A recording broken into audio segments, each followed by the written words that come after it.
Mr. Kelly, how are you, sir? I'm doing fine. How about you? Oh, I can't complain. Now, you got to be over the moon excited for this weekend. Tell me about what you're thinking going into Honors Weekend. Well, the first thing I'm thinking is when I look at the people that I'm being inducted with, I say, how did I ever get here? You know, I'm a referee from Baltimore, Maryland, and I became a referee because I couldn't coach. I didn't have those skills that you need, even though I spent 33 years working in high schools. I just couldn't coach, so I started refereeing, and I really enjoyed it. But I still, when I look at the people who are being inducted today, and I think that I'm with that group, I can't believe it. Well, okay, so you said you didn't have the skills to coach, but it takes skill to be an official. Tell me about the skills that it takes to be an outstanding official. Well, I think first and foremost, you have to know the rules. And I was very fortunate to be a part of the National Federation when they first started developing their program back in the late 60s and 70s. And so I learned the rules from the ground up and interpretations. But of course, the first thing I feel you have to be concerned about when you walk out on the mat is the safety of all the kids. And you want to, I call them kids, even though they're college guys, they're still kids. And you got to look out for their safety. And of course, they're not thinking about that, and they get themselves into situations that are what we refer to as potentially dangerous. Then you have to know when to stop the action so nobody gets hurt. And secondly, I think you want to make sure that the right person wins, and that means wrestling within the rules, not taking undue advantage. And that's why we're there. But we're also there not to be a real part of the action. We're just there to observe and make sure that the rules are enforced properly. Do you think that officials today share the same values that you just kind of explained to me?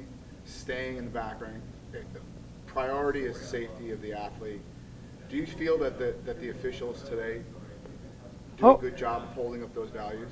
Oh yeah, I do. I was at Tulsa, maybe I guess it was 4 weeks ago at the Division I championships, and I was pretty well impressed with the officials.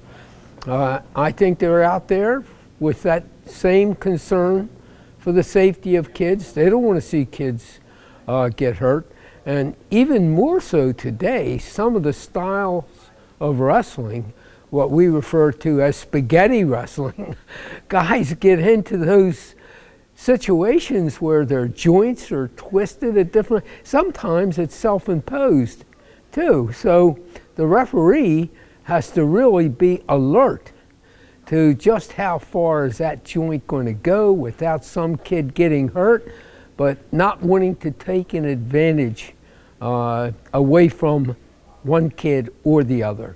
But I'll tell you what, looking at some of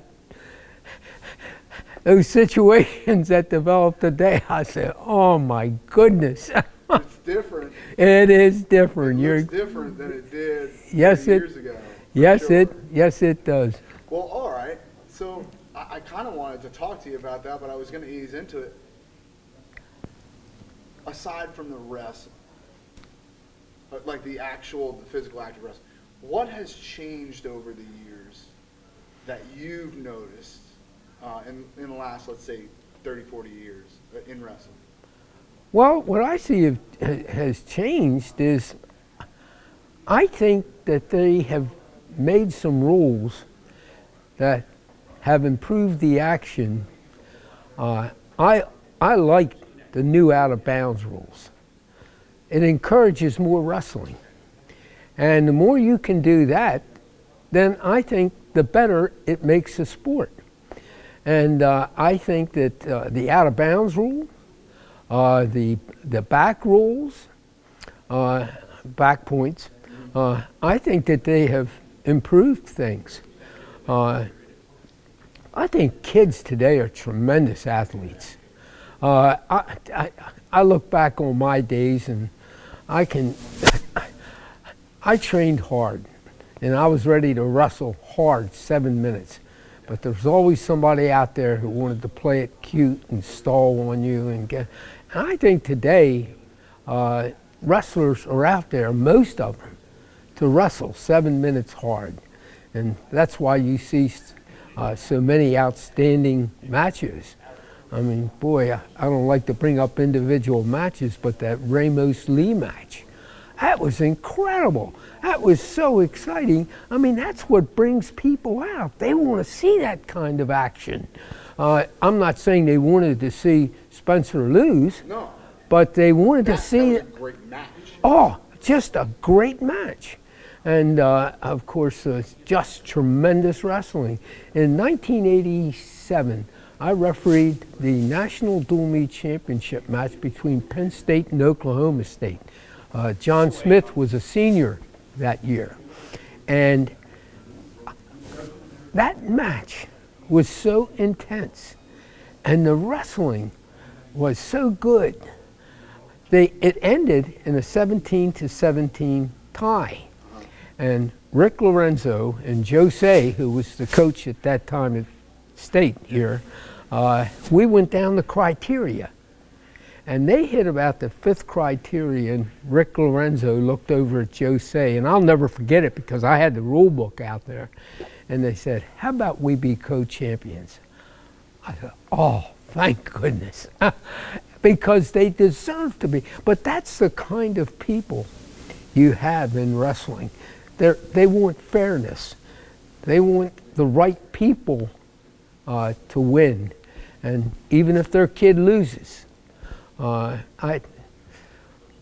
me just allude to something. One of the things that people ask me occasionally, what did you really like the most about being able to get to that level of officiating? And I say all the time, the quality of people in wrestling is just outstanding.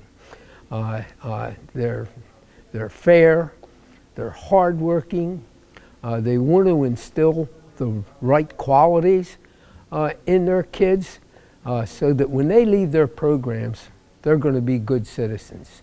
They're going to be decent people. And I think that's supported by the people I've met here so far this weekend. Just outstanding people. And that's the kind of sport wrestling is. I think it attracts those kinds of people. I agree. Well, you say it attracts them. Maybe it builds them. Oh, right? both. Right? It's a little bit of both, I'd say, right? Exactly, yes. Yeah. What made you want to build towards being the greatest official out there, right? Because you go to build to be the greatest athlete out there, you get your hand raised, everybody cheers, and there's a ton of, but to be the greatest official, there's not any glory in it at all, and certainly ain't for the money. Exactly. So what drove you to be such an outstanding official?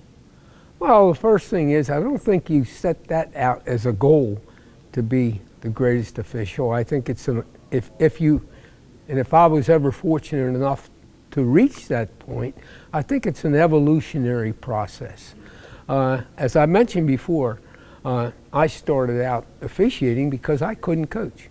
I didn't have those skills. And even though I worked with high school kids for 33 years, coaches raise other people's children. They spend more time with those wrestlers and kids than parents do. I wanted to be involved in that sport. I saw what was going on. So a friend suggested that I give officiating a try. And when I got into it, I loved it because I was involved in the sport. And I always tried to be more of an observer rather than an enforcer. I developed a little bit of a philosophy as I went along. I said, hey, there's two kinds of officials out there. One is the technician. He's out there looking for all kinds of things, and slightest little infraction, he nails it, penalize the guy. I didn't want to do that.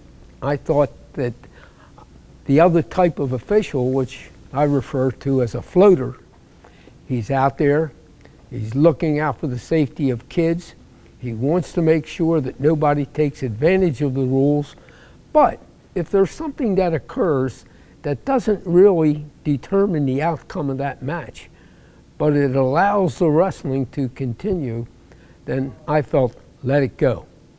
And somewhere in between the floater and the technician is where the good official emerges.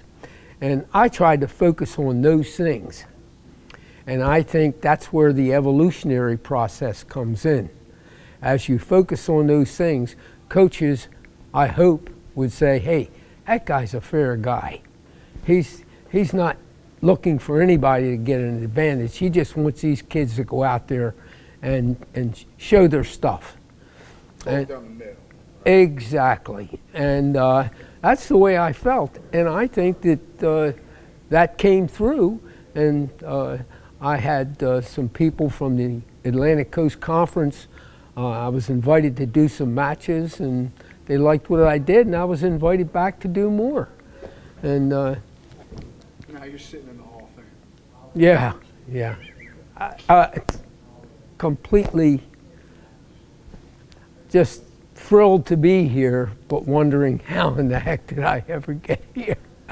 Mr. Kelly, it's pretty impressive. I'm just a little guy. I'm still little.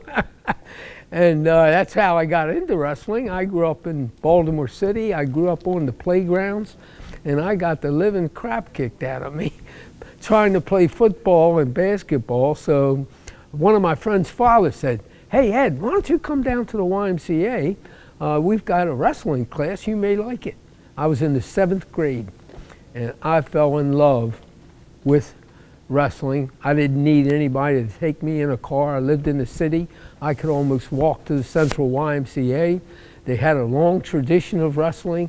They had interested people. Eddie Goldberg was one of my first coaches, a guy by the name of Cole Hafer, who was in the Maryland chapter of the National Wrestling Hall of Fame.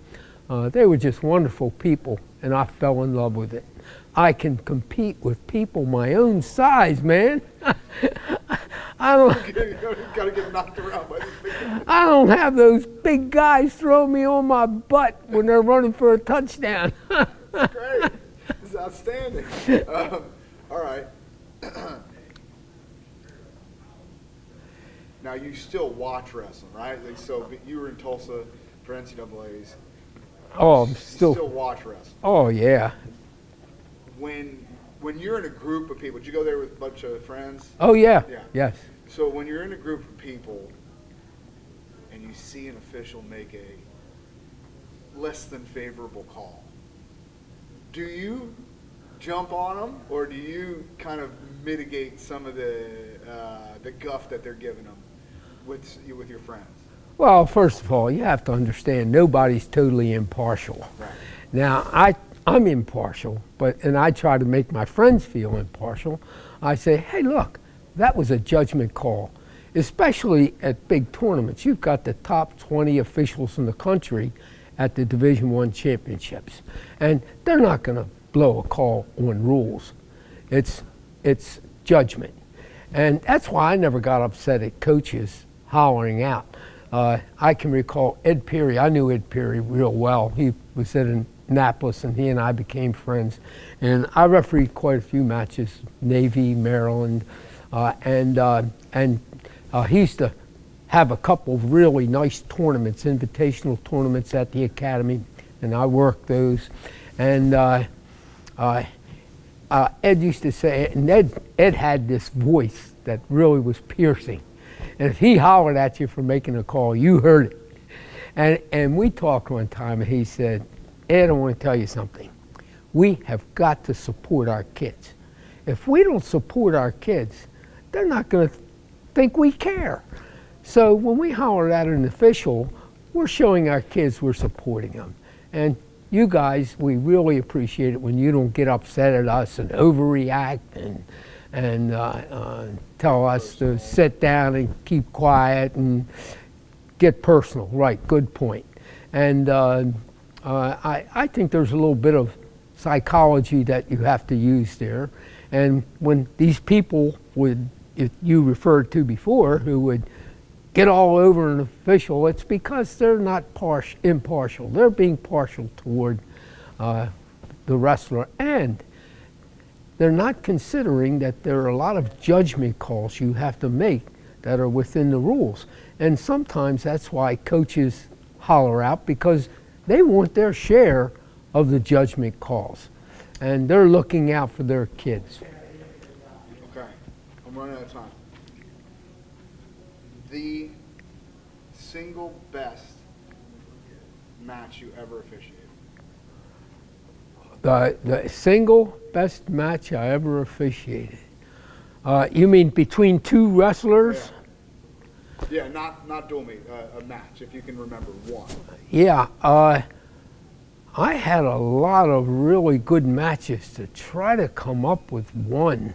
The match that I had between Jim Jordan of Wisconsin and John Smith when he was a sophomore, that was the last match that John lost as a collegian, and that was one heck of a match. I mean, John was a sophomore, and Jim was a junior, and man, they went at it. And John lost that match, but it was not by much. And there were close calls.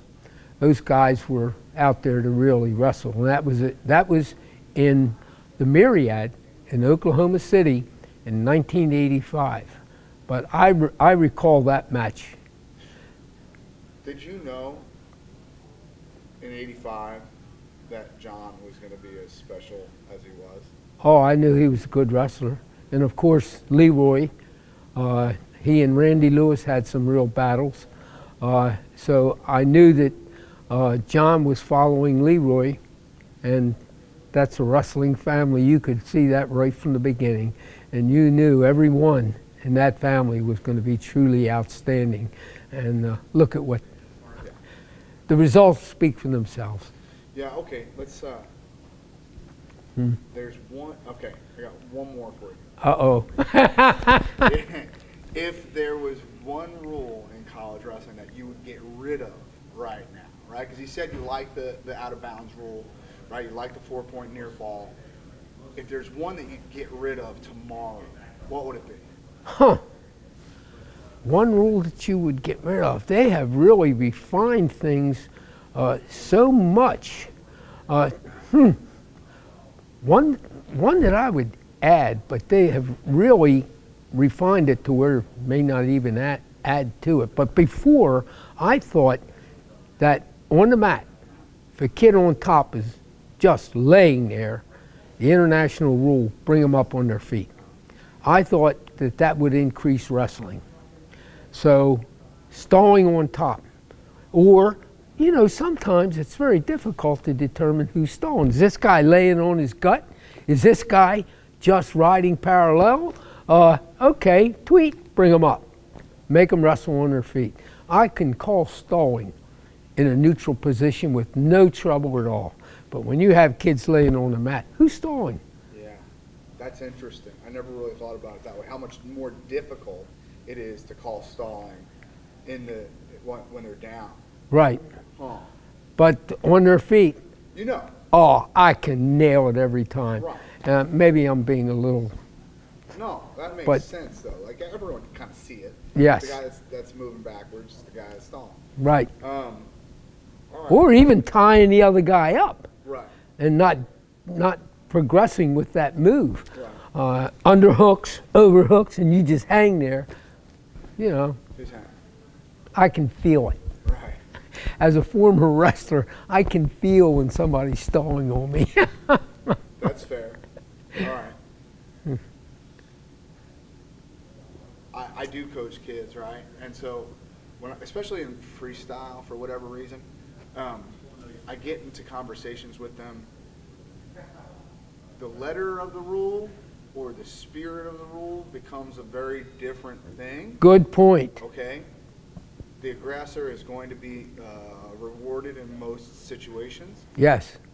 As an official, did you adhere more to the letter of the rule or to the spirit of the rule? Both. Yeah. I wanted to see both kids get equal opportunities at showing their moves. And if one guy is purposely hindering the other, then you've got to hit him. You've got to give that aggressor an opportunity.